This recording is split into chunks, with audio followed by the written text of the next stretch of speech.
मानस शांत हों, जिनके गुणों के नाम विवर्धमान महान जिन। समय सारनशीलन पृष्ठ 196।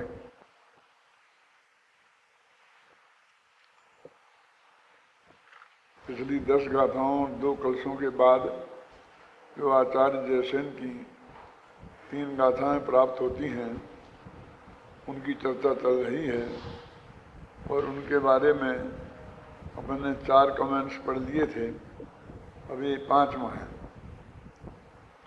चौथे से चलाते हैं। प्रथम गाथा में शुद्ध पद का अर्थ द्रव्य कर्म, भाव कर्म और नो कर्म से रहित किया और तीसरी गाथा में शुभाशुभ संकल्प विकल्पों से रहित किया।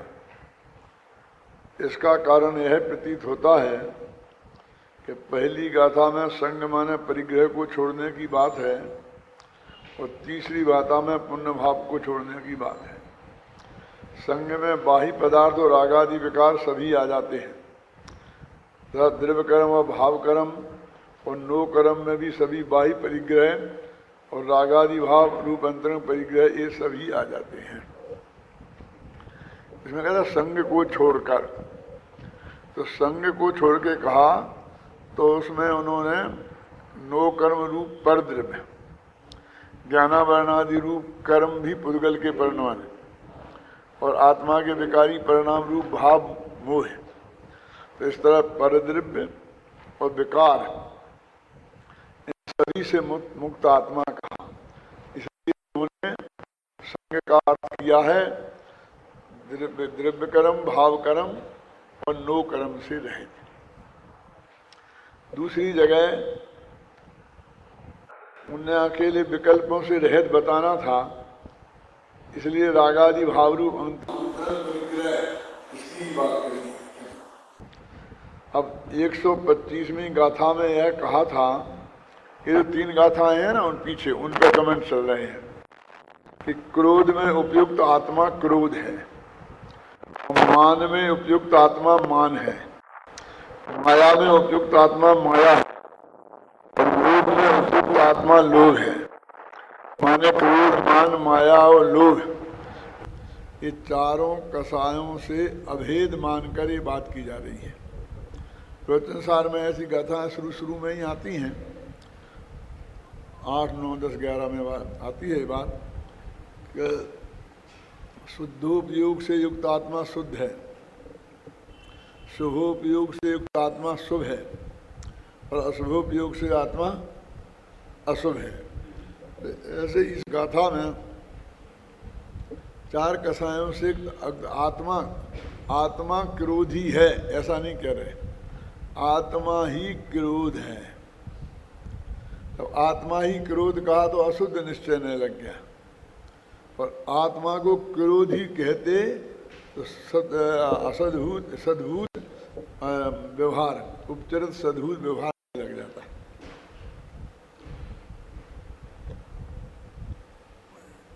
एक 126वीं गाथा में यह कहने वाले हैं कि जो आत्मा जिस भाव को करता है उस भाव का कर्ता होता है और ज्ञानी के सर्वभाव ज्ञानमय होते हैं और अज्ञानी के सभी भाव अज्ञानमय। 125वीं गाथा में क्रोधादि रूप अज्ञानमय भावों की बात तो आ गई थी पर ज्ञानमय भावों की बात नहीं आई थी। अतः उन उक्त 3 गाथाओं में ज्ञान भवमय भावों की चर्चा की गई। आगे अगली जो गाथा में क्या कहने वाले हैं, अब ज्ञानमय भावों की बात करने वाले हैं। तो पिछली गाथाओं में जिनके बाद ये 3 गाथाएं लिखी हैं, अज्ञानी के सभी भाव अज्ञानमय होते हैं, ये बात तो बहुत विस्तार से आ गई थी कि ज्ञानी के भाव ज्ञानमय होते हैं, ये नहीं आई थी। तो अब गाथाओं में आगे वो आने वाली बात है, इसलिए वहाँ पर क्रोध माने आत्मा क्रोध है, मान वाला आत्मा मान है, मान से माया से परिणमित आत्मा माया है, ये चर्चा वहाँ पर इसलिए की है। देखो 65वां कलश, 65वां कलश माने कि हर जीव में प्रणमन की शक्ति स्वभावभूत है और उसमें किसी प्रकार के अंतराय की संभावना नहीं है। कोई निमित्त होता है और कोई निमित्त नहीं होता है, उससे कोई फर्क नहीं पड़ता है, लेकिन कोई जीव उसके प्रणमन को रोक दे ऐसी ताकत किसी भी द्रव्य में नहीं है। इसका नाम है निरंतराय। और जो पुद्गल के बारे में निर्विघ्न कहा था, निर्विघ्न, अंतराय और विघ्न लगभग एक ही चीज है। तो कहते हैं कि प्रत्येक द्रव्य का परिणमन स्वभाव है, वो किसी कर्म के उदय से परिणमित नहीं होता। राग रूप परिणमित हुआ, उसमें कोई कर्म निमित्त हो सकता है, लेकिन राग रूप परिणमित होने में दो चीजें हैं, एक परिणमित होना और एक राग रूप होना। तो उसमें से वो परिणमन तो उसका स्वभाव है और राग रूप होना ये औपाधिक भाव है, क्योंकि नैमित्तिक भाव है, इसलिए ये विभाव है। उस राग में निमित्तता है कर्म के उदय की, परिणमन में निमित्तता नहीं है। पर अपन ऐसी भाषा बोल रहे हैं कि राग रूप परिणमन, अब इसमें रागाधिक निमित्त हैं, तो वो परिणमन अपने वो परिणमन में निमित्त समझ लेते हैं। क्या फिर एक दफे कहता हूँ, ध्यान से सुनना, कि एक है परिणमन होना, एक काम, और एक है राग रूप होना, दो काम है। तो वो कहते हैं परिणमन में पर के निमित्त की रंचमात्र आवश्यकता नहीं है, और राग रूप होने में जो कर्म के उदय है, जो मान लो लोभ नामक कर्म का उदय, माया नाम का कर्म का उदय, और जो रति शोक जो भी है उसमें, उन कर्मों के उदय के निमित्त की अपेक्षा है। अब हम उसे भाषा में ऐसा बोलते हैं कि रागादि रूप परिणमन। अब राग रूप होना, तो हम एक काम मानकर और राग के साथ उस परिणमन को भी नैमित्तिक कार्य मान लेते हैं।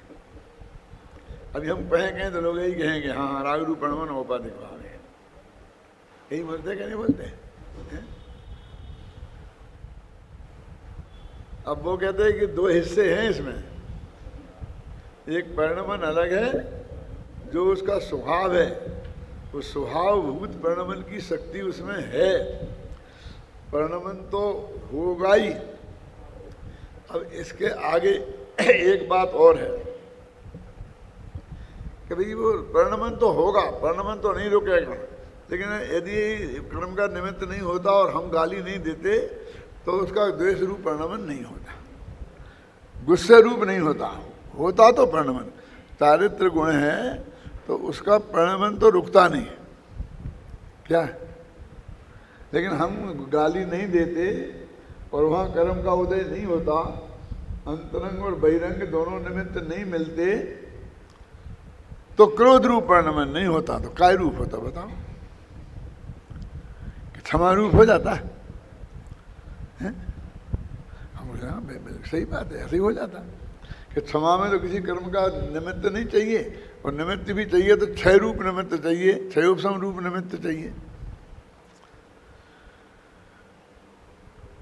लेकिन कहते हैं कि वो भगवान आत्मा में रागादि रूप परिणमन करने की भी शक्ति है, इसका नाम विभाव शक्ति है। एक परिणमन शक्ति, एक वैभाविक शक्ति, ये दो मिलके वो रागादि रूप परिणमन हो जाता। अब आप एक कहें कि नहीं वो नहीं होता, तो अब वो अज्ञानी की बात चल रही है, जरा समझना, बहुत मार्मिक पॉइंट है राजेंद्र कुमार जी।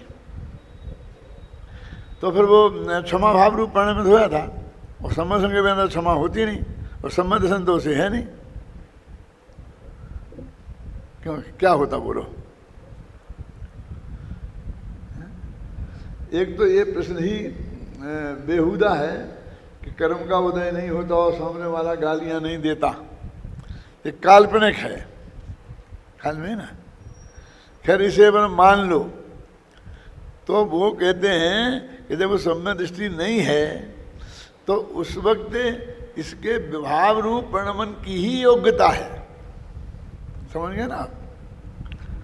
तब तक वो विभाव रूप कम मंद क्रोध रूप होगा, तीव्र क्रोध रूप होगा, समझिए ना। वीतराग भाव रूप प्रणमन होने की क्षमता ही नहीं है इस वक्त उस पर्याय में। पर्यायगत योग्यता, स्वभावगत योग्यता की बात नहीं है क्या? जब तक सम्मत दर्शन नहीं हुआ तब तक किसी भी जीव के में उत्तम समाधि भावों रूप परिणमित होने की योग्यता ही नहीं है। अब देखिए ये जो निष्कर्ष है इससे कितना अंतर आता है कि पहले तो कहता गाली नहीं देता तो गुस्सा नहीं आता उसे, तो फिर वो उत्तम क्षमा रूप रहता है, इसका मतलब ऐसा वो मानता है। तो गुस्से को पूरा उत्तरदायित्व वो सामने वाले की गाली पे डाल दिया। तो इससे नुकसान क्या हुआ कि अब जब जब मेरे को गुस्सा नहीं आए इसके लिए उसे मैं गाली नहीं देने दूँ।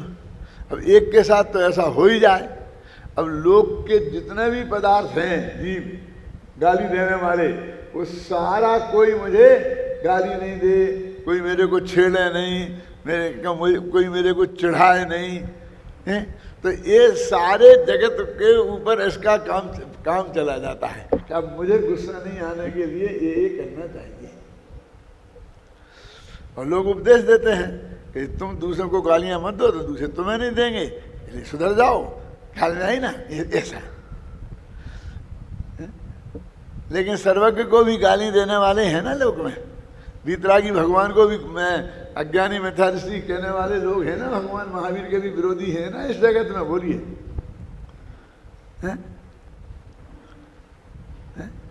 माने ये उपाय जिसकी तरफ हम मुड़ रहे हैं वो सही नहीं है। वहां से हटाने के लिए आचार्य ने कहा भैया ये तो बहिरंग निमित्त है, इसमें क्या दम है, अंतरंग निमित्त तो कर्म का उदय है, तो कर्म का उदय भी जड़ है। अब उसको हटाने में लग गए तो एक को जड़ को हटाएगा दूसरे जड़ को हटाए।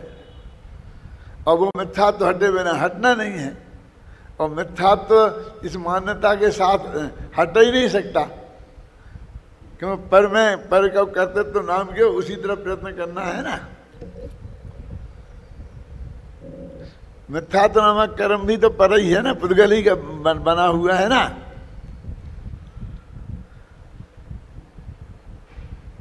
तो अब क्या उपाय है? वो जो क्रोध रूप पर्याय आ रही है वो उस जीव की ही परिणाम वैभाविक ये दो शक्तियां हैं और उनका उस समय के प्रणमन की योग्यता से ही हुआ। ये गुरुदेव ने बहुत बारीकी से इस बात को समझाया जो लोगों की समझ में नहीं आता। अब इसमें हमें लगता है कि जो गलती हम अभी सामने गाली देने वाले के माथे मर रहे थे और कर्म के उदय के नाम पे मर रहे थे, वो हमने अपने आत्मा में ले ली। ये कौन सी बुद्धिमानी की? क्यों? यहाँ कोई ऐसा गंदा काम हुआ और वो किसी दूसरे के माथे पे मरा जा रहा था, ये समझिए ना, दूसरे के नाथे पे मरा जा रहा था, तो हमने उसको अपने माथे पे लिया तो हम कहते हैं हमने कौन सी बुद्धिमानी की, साले को जाने दे दीजिए। कश्मीर में अशांति क्यों है? तो जो अशांति करने वाले आतंकवादी हैं वे कहें कि मुख्यमंत्री आयोग है, ये हिंसा को रोक नहीं पाया, ये लॉ एंड ऑर्डर ही नहीं कर सकता है, छोकरा को बैठा दिया है गद्दी पे। क्यों? अरे झगड़ा करने वाला तू है तू अशांति फैलाने वाला तू है, हत्याएं करने वाला तू है, और तू अपने ऊपर तो लेता नहीं है। और मुख्यमंत्री अयोग्य हो सकता है, मुख्यमंत्री भी अयोग्य होगा कि नहीं होगा? क्यों? क्यों? और मुख्यमंत्री कहे मैं क्या करूंगी, तो आतंकवादियों ने किया, तो भी ये कहेंगे कि नहीं साहब आपको अपने नैतिक जिम्मेवारी तो स्वीकार करनी ही पड़ेगी। कहते कि नहीं कहते? हम जानते हैं आपने कुछ नहीं किया, लेकिन नैतिक जिम्मेवारी तो आपको लेनी ही पड़ेगी। हाँ, मैं तो कड़क ऑर्डर दे दिया था, पुलिस ने नहीं सुनी, उन्होंने नहीं की कार्रवाई, तो फिर तो आप योग्य मुख्यमंत्री प्रधानमंत्री सिद्ध हो जाएंगे कि पुलिस वाले ने आपकी नहीं सुनी। क्यों? एक कर्मचारियों ने मेरी नहीं सुनी ऐसा कहकर क्या कोई आदमी उस अपराध से मुक्त हो सकता है?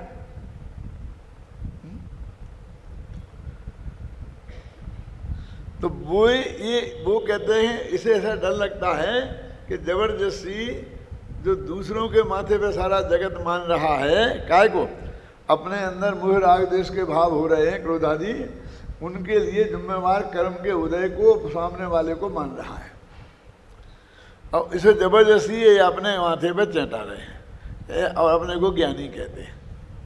अरे ज्ञानी तो जगत में उसे कहते हैं कि अपन ने भी हत्या करी हो तो दूसरे के माथे मर जाए और जीत जाए अपन जा करके। क्यों? अच्छा वकील तो उसे कहते हैं। और ये तो खुद ही कह रहे मैं स्वीकार करता हूं इनकी कोई गलती नहीं है। कर्म बेचारे कौन भूल मेरी अधिकाई, अग्नि सह घन घात लोहे की संगति पाई। लेकिन आचार्य क्या कहते हैं सुनो, कि एक कह के हमने कुछ खोया नहीं है, कुछ पाया है। क्या पाया भैया तुमने गलती स्वीकार करके? कि वो गलती मेरी गलती से हुई तो मैं उस गलती को मेट सकता हूं, क्योंकि मैंने गलती की तो मैं मेट सकता हूं। यदि मैंने किए ही नहीं तो उस गलती को मैं कैसे मेट सकता? आप समझ में आएगा नहीं है? तो हमने उसे स्वीकार करके उससे बचने का उपाय अपने हाथ में ले लिया है, स्वाधीन हो गए उसके लिए। अब हमारा काम सरल हो गया। देखो एलर्जी होती है ना, एलर्जी है तो खाने पीने की चीज़ों से होती है, दवाइयों से होती है और बाहर के एनवायरनमेंट से होती है, धुआं हो धूल हो इनसे होती है, इन सब चीज़ों से होती है। 3 तरह की एलर्जी होती है। तो जब कोई एलर्जी से बीमारी, हमको जुकाम हो गया, सर्दी हो गई, खुजली हो गई, ये सब एलर्जी की बीमारियां हैं 99%, और कारणों से भी हो सकती हैं 1%। तो हम डॉक्टर से पूछते हैं कि डॉक्टर साहब ये बताओ हमें कि ये हमने क्या गलती की, इसकी वजह से ये हुई। तो वो कहते हैं तुमने कुछ गलती नहीं की, हम दवाई दे रहे हो, चुपचाप खा लो, वो ठीक हो जाएगी। तो समझदार आदमी को संतोष नहीं होता। वो कहता अब तो हम बहुत बुरी हालत में फंस गए कि हमारी गलती के बिना ही हम बीमार हो जाते। अरे हमारी गलती बताता तो हम उसे सुधार लेते और अगले साल बीमार नहीं होते। क्यों? वो ये बताना चाहे तुम तो हमारी गलती बताओ, क्यों बताओ, और वो डॉक्टर गलती बताए, क्यों? वो हमारे हित में है कि नहीं बताए वो हमारे हित में है। वो ये कह कि जरा एलर्जी की जांच कर लेते हैं, देख लेते हैं, इन चीज़ों के खाने से तुम्हें एलर्जी है, छोड़ दो, हम तैयार हैं।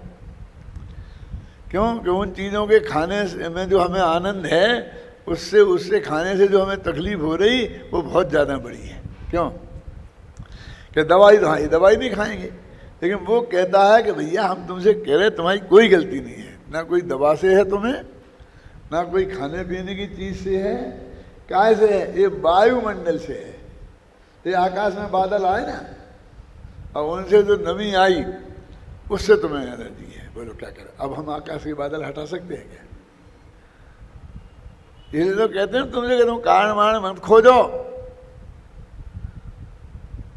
ये तुम सांस लेते हो ना इसलिए दमा हो जाता है, हवा में ऐसे तत्व हैं अभी। अब हम क्या करें? फिर हमें ये करना पड़ता है, जैसे अभी गोष्ठी की थी अपन ने पर्यावरण की शुद्धि के लिए, भैया पटाखे मत चलाओ, इससे फिर लोगों को, दमा वालों को बहुत तकलीफ हो जाती है। ये अपन बोल रहे थे ना। अब पर्यावरण को शुद्ध करना इतना आसान है क्या?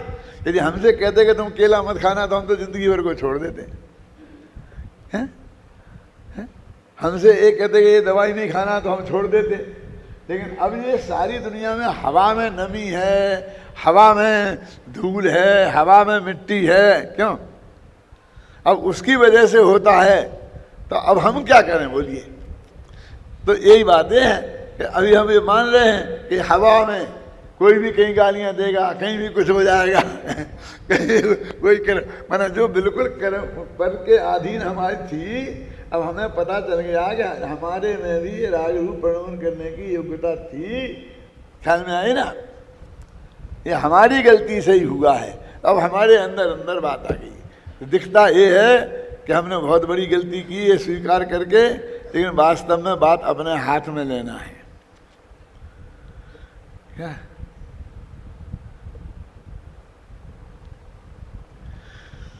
अब वो कहते हैं कि हमारी गलती से, पर्यायगत योग्यता की गलती से यदि ये हुई है तो पर्यायगत योग्यता ऐसी बनी रहेगी और वो होता रहेगा। सबसे समस्या तो ये है ना। अब उसे योग्यता को थोड़ी मेट सकते हैं, योग्यता तो कहते ही उसे हैं जिसे मेटा नहीं जा सके। अब एक समस्या हमारी खड़ी हो गई। अब गुरुदेव श्री जो इसका जवाब देते थे बहुत ही गजब का था। वो लोगों के गले उतरना बहुत कठिन है। वो कहते थे, कौन है, तुझे ये बात स्वीकार है? यदि तेरी ये बात स्वीकार है तो तेरी भविष्य की पर्यायों में ऐसी पर्यायगत योग्यता होगी ही नहीं। ख्याल नहीं ना? जब नहीं होगी तभी तुझको ये बात स्वीकृत होगी। आया कुछ समझ में नहीं आया? वो ये कह रहे हैं कि इलाज तो बस तेरा मानने में ही हो गया, क्योंकि अब तेरी उस रूप परिणमित होने की योग्यता ही नहीं होगी भविष्य में। गुरुदेव का प्रसिद्ध उदाहरण है कि भाई वो कहता है केवली के ज्ञान में जैसा देखा होगा वैसा ही होगा। वैसे हमारे यदि केवली भगवान ने अनंत भव देखे हैं तो हम उनमें से एक भी कम नहीं कर सकते। बोलो ये बात 100% सही है? क्यों? तो वो कहते गुरुदेव कि बात तो 100% सही है, लेकिन कौन है, किसके लिए सही है? तू जो ये कह रहा है कि केवली भगवान के ने देखे होंगे, तो तुझे केवली की श्रद्धा है कि नहीं? बोल बता। कि वैसे ही गप ठोक रहा है, क्योंकि हम कहते हैं तो हमारा गला बंद करने के लिए बोलता है कि केवली भगवान ने हमारे अनंत भव देखे होंगे। क्या तुझे उस केवली भगवान का स्वरूप ख्याल में है? तू जानता है कि कोई केवल ज्ञान ऐसा होता है? हाँ कह रहा हूं ना कि मैं मानता हूं। अरे तू मानता होता तो तेरा ऐसा प्रश्न ही खड़ा नहीं होता।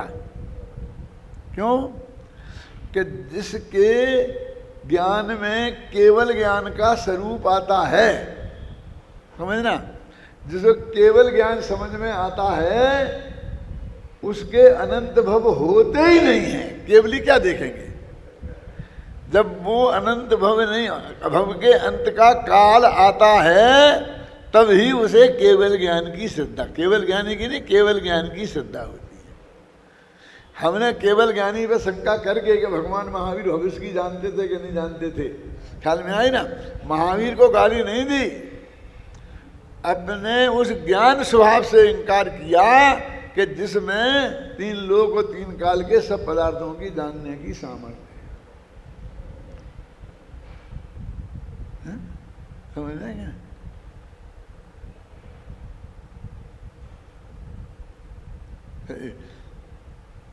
कितने लोगों तक पहुंची मेरी बात मुझे अंदाजा नहीं लग रहा है, फिर एक दफे इसलिए बोलता हूं। क्या वो ये कहते हैं कि ऐसा जो आदमी कह रहा है कि हमारे केवली ने अनंत भव देखे होंगे तो हम एक भी कम नहीं कर सकेंगे हमारे, तो ये जो भाषा है, तू ऐसा बोल कि जिसके अनंत भव हैं, केवली ने जिसके अनंत भव देखे वो एक भव उसके कम नहीं हो तो हम मान लें। वो तो ऐसी भाषा बोलता है कि हमारे भगवान अनंत भव देखे हैं तो हम एक भी कम नहीं कर सकते, तो हमें माता क्यों मारते हो कि हम ये मान लें, ये मान लें, ये मान लें। तो हो गया तुझे तू तो हमारा गला पकड़ने के लिए कहता है तुझे केवली की श्रद्धा ही नहीं है, केवल ज्ञान का स्वरूप ही तेरे ख्याल में नहीं है। कि क्या स्वरूप है केवल ज्ञान का? कि जिसको केवल ज्ञान की श्रद्धा होती है उसके अनंत भाव होते ही नहीं। देखो अब इसे करुणान योग से मैं पुष्ट करता हूं। करुणान योग से कैसे होगा?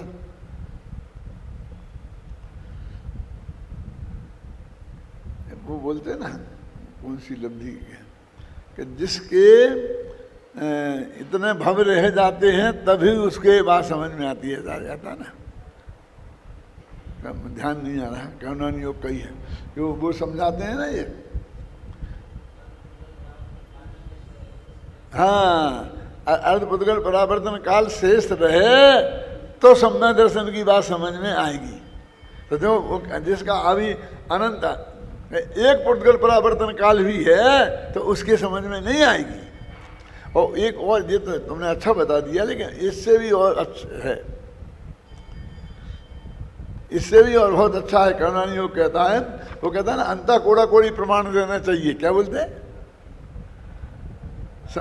5 लब्धियों में है, प्रायोगिक लब्धि में, कि उसका वो मुथ्यात्व कर्म का उदय अंता कोड़ी की सत्ता माने स्थिति अंता कोड़ा कोड़ी होना चाहिए, कोड़ा कोड़ी के भीतर ही भीतर होना चाहिए, तो ही उसे ये बात प्राप्त होगी।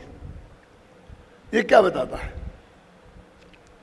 कि उसको ये बात समझ में आएगी तो उसके पहले उसको ऐसी स्थिति आ जाएगी, तब आएगी समझ में, उसके पहले आएगी नहीं।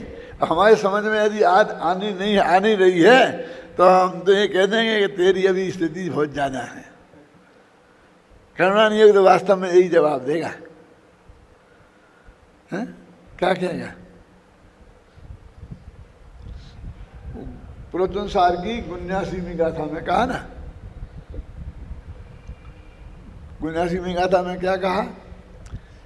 कि ये जिसकी समझ में ये बात नहीं आ रही है उसके क्या भव है, क्या है? हाँ, दुख संकट निकट है। ये मार्मिक बात है। उसके दुख संकट निकट है, इस टीका में पढ़ा है। तो महादुख कौन सा है, महासंकट कौन सा है? निगोद में जाना, इससे बड़ा तो दुख और संकट कोई जगत में है ही नहीं। यानी वो जल्दी से जल्दी निगोद में जाना है। पुण्य पाप में अंतर नहीं, ऐसा कुछ प्रकरण चल रहा है ना। ये बात उसकी समझ में नहीं आ रही है तो उसके महादुख संकट निकट है। क्या कह रहे हैं? ये मनुष्य गति तुमने प्राप्त की, हमने प्राप्त की ना, वो ये बात हमारी समझ में नहीं आई इस भव में, तो समझ लेना हमारे लिए महादुख संकट निकट है, माने निगोद पास में है। कि क्यों? क्या अभी हम एकदम मनुष्य परिवार चली जाएगी, फिर कुछ दिन शायद हम सैनी परिवार में रह जाएं, तो तुरंत में तो और भी बहुत दुर्लभ है। खाने नरकादिक में भी अत्यंत दुर्लभ है। फिर असैनी में चले गए तो बात खत्म। क्यों? और भव पूरे करा करके जो अंत मनुष्य भव हुआ तो फिर जाके लौट के कहाँ पहुँचना है? निगोद में। तो उसके अब इनको ऐसा अंदर से फीलिंग होना चाहिए। अब ऐसा लगता है लोग मुझे कह रहे कि हमारी बात नहीं मानोगे तो तुम निगोद में जाओगे, तो गाली समझते हैं। एक गाली नहीं है, ये वस्तु के स्वरूप का प्रतिपादन है। स्वरूप ऐसा है वस्तु का। आप एक समय की कीमत नहीं करते हैं ना। अब कीमत करते हैं तो क्या करते हैं कि हम तो क्या करें, 4 घंटा पूजा करते हैं, फिर 8 घंटा ये करते हैं, फिर हम समाज की सेवा में ही लगे रहते हैं, फिर मंदिर की झाड़ू लगाते हैं। क्यों? अब और क्या करें? मर जाएं? कि मर तो जाओगे, उसमें क्या शक है। लेकिन जब प्रति समय मर रहे हो उसकी बात करो, तो मंदिर की झाड़ू लगाना भी पाप है। यदि तुम्हारी जरा से भी प्रमाद के कारण उसमें जितने जीव मरेंगे उसके गारंटी से पाप लगेगा। इस वजह से कोई सुविधा मिलने वाली नहीं है कि तुम झाड़ू अपने घर की लगा रही थी कि मंदिर की लगा रही थी। कुछ फर्क नहीं पड़ा। हाँ पड़ेगा, थोड़ा सा पुण्य बन जाएगा अलग से, जिसकी कोई कीमत नहीं होगी। थोड़ा सा पुण्य बन जाएगा माने तो 25 डंडे पड़ते थे उसमें एक डंडा कम पड़ेगा, 24 पड़ेंगे। समझ गए? और क्या थोड़ा आप उस पाप से कैसे बच सकते हो? बहुत गंभीर बात है। अभी मैं इसे छोड़ना नहीं चाहता हूं। ऐसी जो काम हम अपने घर के लिए करें और वो पाप है, वो काम मंदिर के लिए धर्म कैसे हो जाएगा? वो पाप क्यों है, मैं आपसे पूछता हूं। इसीलिए पाप है ना क्योंकि वो हिंसा है, जीवों का घात हो रहा है। क्यों? अपने लिए घात करें तो धर्म पाप है, और दूसरों के लिए घात करें तो धर्म हो जाएगा। क्यों? अपने लिए झूठ बोलेंगे तो पाप है, और मंदिर के लिए झूठ बोलेंगे तो धर्म हो जाएगा। झूठ भी धर्म हो जाएगा। हैं ऐसे लोग बताने वाले। हम क्यों बोलेंगे मंदिर के लिए झूठ? कैसे नहीं बोलोगे? यदि मंदिर का मुकदमा लड़ने जाओगे तो वही वकील करने पड़ेंगे। वो वकील जैसी बोलेगा झूठ सच्ची वो बोलनी पड़ेगी।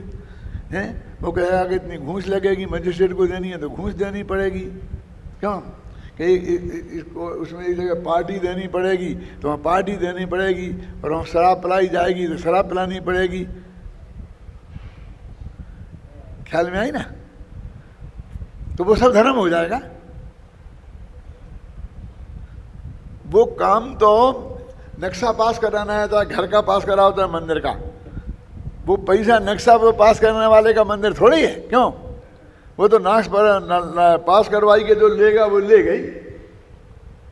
जहां जितना झूठ बोलना पड़ेगा वो तो बोलना ही पड़ेगा ना।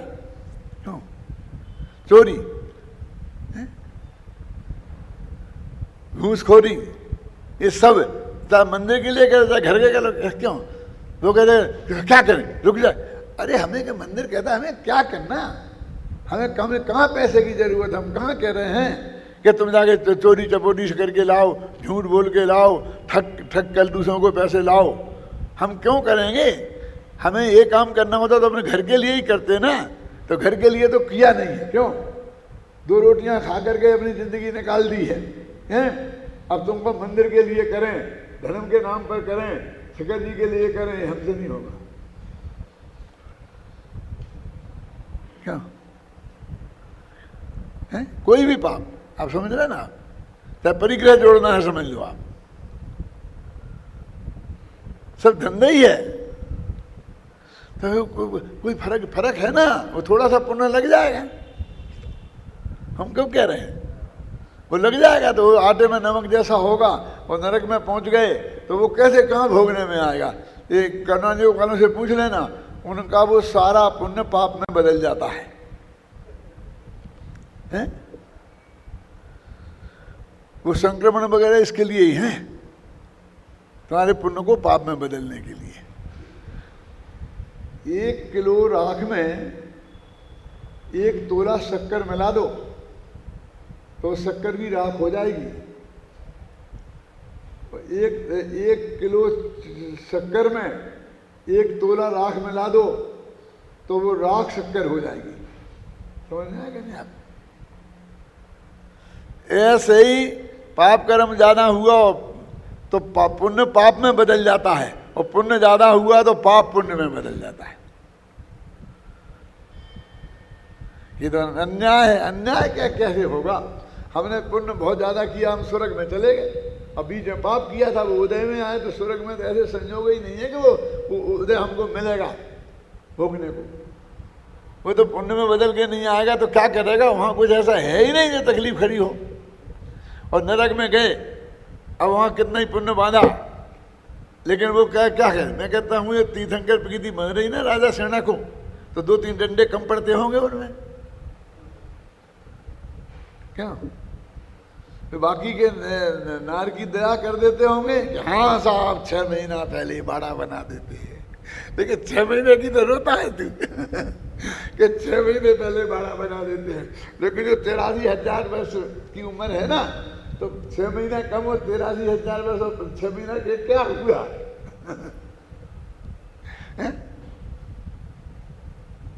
उनका क्या हुआ बताइए? जब तीर्थंकर प्रकृति बांधी है तो और पुण्य भी तो बांधा ही होगा ना, क्या हुआ? इसलिए बंद के चक्कर में कुछ मत रहो कि ये करुणान योग के सिद्धांत से लोग क्या अर्थ निकालते हैं शांति जी? ये करुणान योग वाला कोई दिखता नहीं है यहाँ, तो मैं सुन तो रहे हैं लोग, मैं जानता हूँ, अन्ना जी तो सुन ही रहे होंगे। मैं कहता हूँ कि देखो बदल सकते हैं हम, इसलिए कोई चिंता करने की जरूरत नहीं है, पाप को हम बदल देंगे पुण्य में। अरे उसकी फिक्र मत, उसकी बात कहें बहुत जीरो की बात है कि कौन लाखों लोग का पुण्य पाप में परिणमित होता है, क्यों? इसलिए इसके बदला बदली के चक्कर में मत पड़। हमें तो कर्म ही नहीं बांधना, हमें तो बंद से ही ख्याल में आई ना उस बात को ही सोच कि इनका क्या भरोसा, ये पुण्य भी पाप में बदल जाएगा, ऐसा सोच पाप पुण्य में बदल लेंगे हम। क्या रे बारे बारे वाह, कर लो पाप, बाद में पुण्य करके बदल लेंगे हम। कितना? 1 करोड़ रुपया कमाएंगे और 1 लाख दे के उसे सब पुण्य में बदल लेंगे। क्यों? वो 1 लाख का पुण्य 1 करोड़ के पाप में बदलेगा, काय में बदलेगा? बोलिए। वो तुम्हारा पुण्य भी काय में बदलेगा, पाप पुण्य में बदलेगा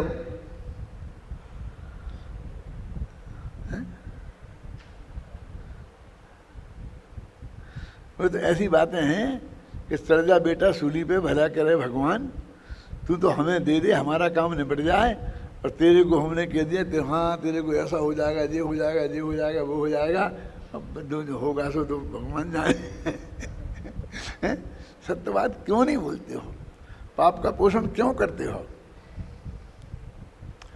मुझसे अभी कहीं पे था, सूरत में या बड़ौदा में, एक बहुत मार्मिक प्रश्न पूछा गया था, और वो एक अजैन ने पूछा था, अब नाम याद आ गया मुझे।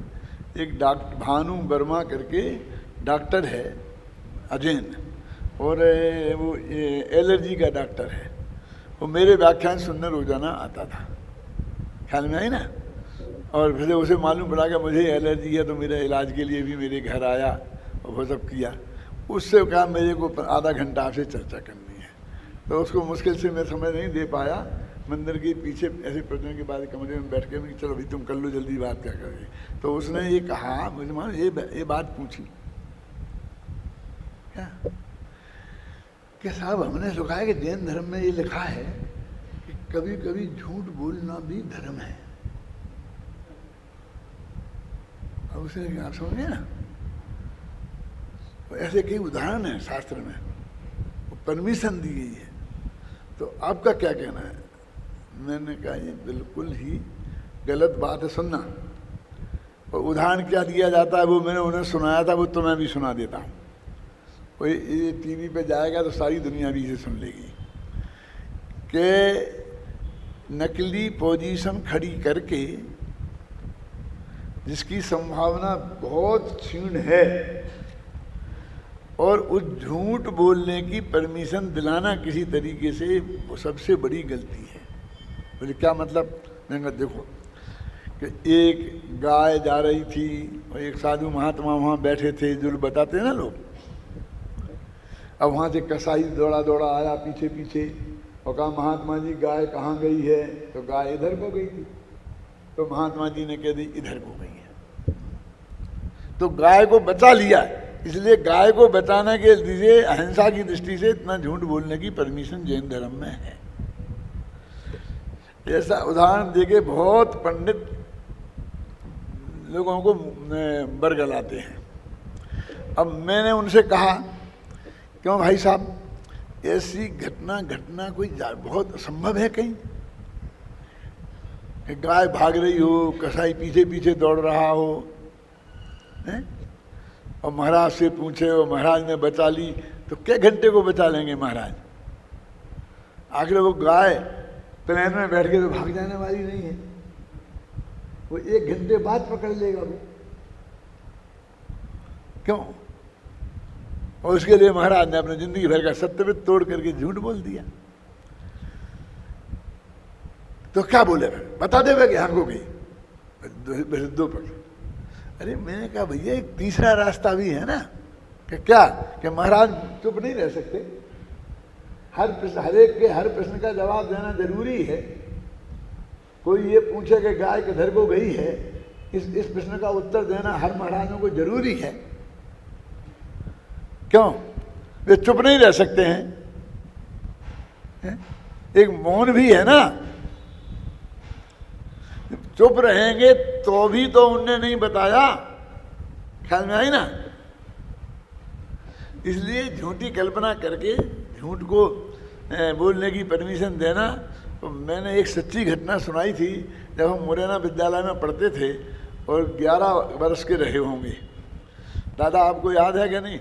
हम एक नाटक देखने गए थे, जो वहाँ पर वो है ना गुप्ता स्टोर के सामने वो स्टेज बनती थी, वहाँ हो रहा था। मैं नाटक बताता हूँ तो आपको याद आ जाएगा। उस नाटक में क्या दिखाया जा रहा था कि एक वेश्या ने एक सेठ को फंसाया, और वो सेठ सुदर्शन सेठ जैसा था, बहुत शुद्ध सात्विक सदाचारी, पकड़ में आ गया था वहाँ।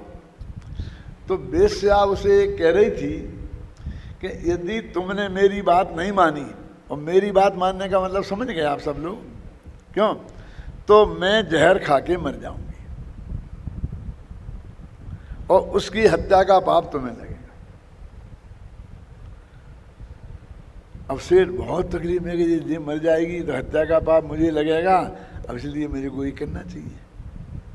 माने इस तर्क से उस सेठ के भ्रष्टपनों का औचित्य सिद्ध किया जा रहा था। उस वक्त भी जब मैं 11 साल का था, मेरे दिमाग में एक प्रश्न खड़ा हुआ था कि क्या बेवकूफ़ी है, यदि ये मर जाएगी तो इसकी जिम्मेवारी इसकी है। ये तो कल कहेगी मैं जहर खा लूँ, नहीं तो ये जहर खा लेगी, तो मैं जहर खा लूँगा। अरे 6 दफे मर जाए, हमारी जिम्मेवारी थोड़ी है। हम क्यों भ्रष्ट होंगे कि यदि मैं नहीं इसका साथ समागम करूँगा तो ये जहर खा के मर जाएगी, तो इससे इसको मैंने बचाया तो मैंने जीव दया की है। क्यों? दया इसका नाम है कि जो हमारी न्याय की मर्यादा है उसमें हम कोई मांस भक्षी, यदि वो हम उसे मांस नहीं खिलाएंगे तो मर जाएगा, शेर है तो हम मांस खिला देंगे शेर को। क्यों? ये कौन सा तर्क है? उस वक्त भी मेरे दिमाग में विद्रोह उठा था 11 वर्ष की उम्र में। जब मुझे पढ़ने के लिए गए हुए 1-2 साल ही हुए होंगे, क्योंकि मैं 8 वर्ष की उम्र था तो अपने गांव में ही नंगा फिरता था। ख्याल नहीं ना? और 10 वर्ष की उम्र में वहाँ चला गया था, पहली क्लास पास करके। बस तुम लोग लक्ष्मीदान कौमुदी 10वीं क्लास पास करके पढ़ता है, मैंने पहली क्लास पास पढ़ के सीधी लक्ष्मीदान कौमुदी पढ़ी है। और उस वक्त भी मैं अपने सब सहपाठियों को पढ़ाता था। क्या 13 विद्यार्थी मेरी क्लास में थे, तो 12 मेरे गुरुजी कहते थे हुकुमचंद समझ में आ गया कि हाँ आ गया है, तो इन्हें समझा दें। उसे कौमुदी को लगाना बोलते हैं। आज बोलते कि नहीं बोलते कि कौमुदी लगवा देना है, तो ये करता है। तो उस वक्त भी मेरे के नहीं, ये बिल्कुल रॉन्ग है, ये टोटली रॉन्ग है। ये भी मैंने उसको बताया डॉक्टर को।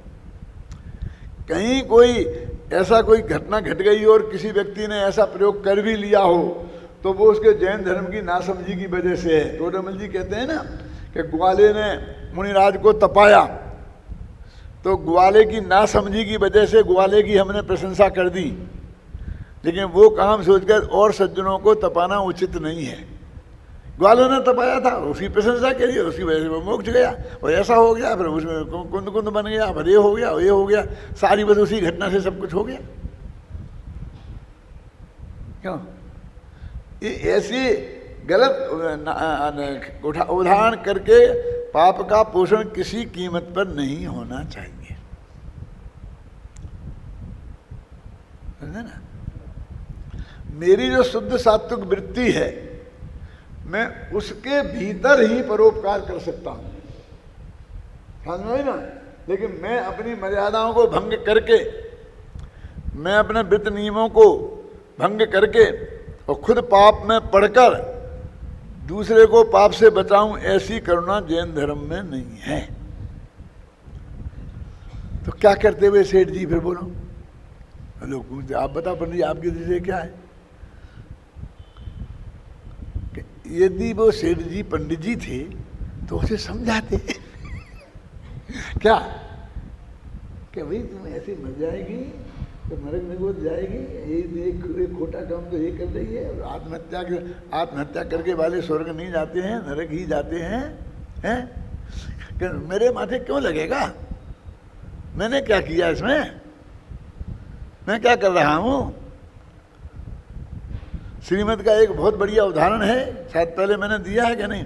गांधी जी जैसा व्यक्ति जो देश में प्रसिद्धि पा चुका था, श्रीमद के पास गए और उन्होंने कहा कि पाकिस्तान हम पे आक्रमण करे तो हमें क्या करना चाहिए। इसके लिए उन्होंने एक तर्क खड़ा किया, एक आदमी मेरी छाती पे बंदूक लगा दी है, मेरे हाथ में भी बंदूक है, मैंने भी बंदूक तान ली है, उसने तान ली है और मैंने तान ली है। अब 1 सेकंड की देर है, यदि मैंने पहले चला दी तो वो मर जाएगा और उसने पहले चला दी तो मैं मर जाऊंगा। क्या? अब सोचने का ज्यादा समय नहीं है, सेकंडों का काम है। अब आपकी क्या राय है? क्या मैंने ऐसा नकली खड़ा किया श्रीमद के सामने? गांधी जी ऐसा श्रोता था और साधारण श्रोता होता तो भड़के के भगा देते। क्या बेवकूफी की बात बताते हैं? अब गांधी जी जैसे आदमी सामने चुप रहे, वो पीछे ही पड़ गए। तो क्या जवाब दिया उनने? उनकी आत्मकथा में लिखा है, वो उनके जो है ना, वो कौन सा श्रीमद रायचंद के पत्र वगैरह उनमें लिखा है। उसमें लिखा कि गांधी जी ने कहा कि मैं उस पर गोली चलाने की बात तुम्हें कहकर, है ना, आपने कहा ना आत्मरक्षा है, हम तो विरोधी हिंसा के त्यागी नहीं हैं और ये नहीं है वे नहीं है, कहकर अनंत काल तक संसार में घूमने की राय नहीं दे सकता। क्या कहा? कि तुम उसे मार दोगे फिर तुम सीधे जेल जाओगे, केस चलेगा, जो कुछ भी होगा, है ना। ये तर्क तो वहां चलेगा नहीं कि यदि मैं उसे नहीं मारता तो वो मुझे मार देता। ऐसा कोई कानून नहीं है जिसके आधार पर तुम बच जाओ। क्यों? और फिर अगले भव में क्या क्या होगा, और फिर वो गोली चला देता तो? अब सुनो, वो इसका जवाब और बढ़िया है कि तुमने अपने 80% जिंदगी तो जी ली है, अब जो बुढ़ापे की सड़ी सड़ाई जिंदगी रह गई है। क्यों? इतनी सी जिंदगी बचाने के लिए क्या और अनंत भव बिगाड़ने को तैयार हो? मारते। ये गवर्नमेंट तो नहीं मान सकती, गांधी जी ने भी मानी कि नहीं मानी, इसका सवाल नहीं है। क्या सवाल यह है कि श्रीमद ने क्या जवाब दिया? कहने साहब हम तो संकल्पी हिंसा के त्यागी हैं, विरोधी के नहीं हैं, विरोधी को तो हम मार सकते हैं, और ऐसे रास्ते निकाल करके उन्होंने कोई ये कोशिश नहीं की। क्या ये समझ लेना, मैंने किसी भी पाप का पोषण किसी भी कीमत पर नहीं किया जाना चाहिए। ये समझ लो आप। मैंने उनको बोला उस डॉक्टर को, तो तुम्हें बता रहा हूं कि मेरी बहुत स्पष्ट मान्यता है जैन दर्शन के संदर्भ में, मेरी और जैन दर्शन की, इन दोनों की ये स्पष्ट मान्यता है। और जहां तक मैं समझता हूं वहां तक की बात नहीं है जी, मैं पूरी तरह समझता हूं और यही बात मैं आपसे कह रहा हूं। क्या वो जमाना गया, मैंने कल परसों चर्चा की थी ना कि मैं छंद नहीं जानता हूं, मैं ये नहीं जानता हूं, मैं ये नहीं जानता हूं, मैं कुछ नहीं जानता हूं, फिर भी मैं लिख रहा हूं। क्यों? इसका जमाना क्या? वो मैं क्या क्या जानता हूं ये बताओ, बताना है तो हैं? और किस क्वालिटी के बल पर तुम ये बात लिख रहे हो। टोडरमल जी कहते हैं हम बहुत सावधान करेंगे कि भ्रष्ट ना हो जाए, जीवन में भ्रष्टता ना आ जाए, फिर भी आ जाए तो हमारी तो जिम्मेवारी है नहीं, लेकिन हम कहना तो बंद नहीं करेंगे। वस्तु का स्वरूप तो हम बताएंगे और उल्टी परिणति करने के लिए हम बहुत सावधान करेंगे। तुम कहोगे ये सुन के कोई भ्रष्ट हो जाएगा तो हम और क्या कर सकते हैं, बस हम सावधान करेंगे, हम बताएंगे कि भ्रष्ट होने के लिए नहीं है ये बात है, फिर भी होएगा तो होएगा, हमारे माथे पे उसका कोई नहीं, उसके डर के मारे हम जैन तत्व का प्रतिपादन किसी कीमत पर बंद नहीं करेंगे। यहाँ क्या प्रकरण चल रहा है, ये बात क्यों चल रही है? इसलिए चल रही है कि जिस जीव को पर्यायगत योग्यता से ही कार्य होता है, परद्रव्य का उसमें रंच मात्र भी योगदान नहीं है, ये परम सत्य है। ये स्वीकार करके कर्म के माथे जो दोष मढ़ा जा रहा था और परद्रव्यों के माथे जो दोष मढ़ा जा रहा था, उससे हटाकर अपनी गलती स्वयं स्वीकार करने की तरफ लाए हैं क्या? और इसमें से ये रास्ता निकलता है कि हम अपनी गलती मानी ना, तो गलती मानना क्या फिर हम सुधार कर सकते, क्या हो गया ना, अब और कर सकने के लिए क्या बाकी रहा? क्या आदत दीजिए भाई, समझना क्या नहीं है? लाल बहादुर शास्त्री, रेलवे दुर्घटना हो गई तो उनने इस्तीफा दे दिया। नेहरू जी ने तो स्वीकार किया ही नहीं, सारा देश नहीं आपकी क्या गलती है, आपकी क्या गलती है, कि नहीं साहब मेरी नैतिक जिम्मेवारी है, कि नहीं मैं तो नहीं, कि मैं नहीं रहूँगा, नहीं रहे तो क्या है, उन्होंने गृह मंत्री बना दिए क्यों? और ये होता कि मैं नहीं दूंगा, तो कोई कैसा करता है, ऐसा क्यों दूंगा, मेरी क्या गलती है, फोरमैन की गलती है, तो हटा देते उसे सब करके, और बाद में कुछ नहीं मिलता क्यों? अरे उसको उनने अपनी गलती स्वीकार कर ली कि मेरी जिम्मेवारी है, आखिर मैं रेलवे मंत्री हूँ, इस नैतिक जिम्मेवारी करके मैं इससे हटता हूँ, तो फल मिल गया ना गृह मंत्री उसी वक्त। तूने गलती स्वीकार कर ली तो एकदम बहुत बड़ा 99% काम तो हो ही गया, तू अशुद्ध निश्चय नैतिक तो आ गया, व्यवहार ने अतीत हो गया, ऐसा समझ में आई ना? अब तेरा संसार समुद्र का किनारा निकट है, अन्यथा ऐसी गलती तू अपने माथे पे स्वीकार करता ही नहीं। जिसकी समझ में अशुद्ध निश्चय ने आ गया, उसकी समझ में शुद्ध निश्चय ने भी गारंटी से आएगा और आएगा। ये प्रकरण चल रहा है, उसकी बात कर रहा हूं मैं। 65 में कलश के बाद तत्काल आने वाली 126वीं गाथा की उत्थानिका में आत्मख्याति में मात्र तथाही शब्द के रूप में दी गई है, लिख दिया तथाही। अब ये तथाही क्या होता है, ये तथाही क्या होता है? अभी हमारे जो न्याय शास्त्र पढ़ने वाले विद्यार्थी तो सब समझते ही हैं, समझते हैं ना? कितने समझते हैं वे हाथ उठाएं? पूछूंगा नहीं, घबराना नहीं, झूठा भी उठा दो।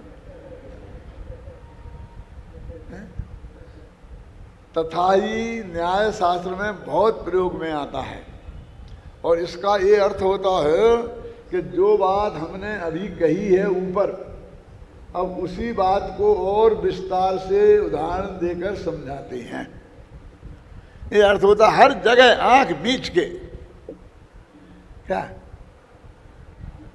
2 3 4 शब्द हैं, ननु, तथाही, किंचय। क्या है? किंच माने दूसरी बात यह है, ननु माने प्रश्न उठाया जा रहा है, तथाही माने उसी बात को स्पष्ट किया जा रहा है। तो जो पिछले कलश में बात कही है, अब उसी बात को आगे विस्तार से कहेंगे। क्या? तो पिछले कलश में क्या कही है? स्वभावभूता निरंतराया स्वभावभूता परिणाम शक्ति, है ना? कि जीव की परिणमन की शक्ति निरंतराय है उसमें कोई विघ्न नहीं है, कोई कर्म का उदय अंतराय नहीं कर सकता, अंतराय कर्म भी अंतराय नहीं कर सकता, कोई गड़बड़ नहीं कर सकता। और अकेली यही नहीं, वो पुद्गल की भी निरंतराय। और वे 5-10 गाथाएं माने ये तथा ही उन 10 गाथाओं के बाद की बात को और स्पष्ट करते हैं। और क्या स्पष्ट करते हैं कि जो जिस भाव रूप परिणमित होता है उस भाव का कर्ता वो ही है, उसका जिम्मेवार वो ही है, इतनी सी बात है क्या। और इसलिए ज्ञान भाव का कर्ता ज्ञानी है और अज्ञान भाव का कर्ता अज्ञानी है। पर द्रव्य का कर्ता ना ज्ञानी है और ना अज्ञानी है ना। इस तरह लिखा ना, अभी अभी कही गई है, अब उसी बात को विस्तार से समझाते हैं। एक दफे समझ लिया ना, तथा ही आए तो सब जगह लगा लेना आंख मीच के। इसका आशय यह है कि 65वें कलश में समागत भाव को ही आगामी गाथाओं में विस्तार से स्पष्ट किया जाएगा। अब एक सवाल खड़ा हो गया, 65वीं गाथा में क्या है बोलिएगा ना। 65वें कलश में कहा गया था कि जीव अपनी स्वभाव भूत परिणाम शक्ति के कारण जिस जिस भाव रूप परिणमित होता है वह उन भावों का कर्ता होता है। अतः अब आगामी गाथाओं में उसी भाव को स्पष्ट कर रहे हैं और ये गाथा कल चला।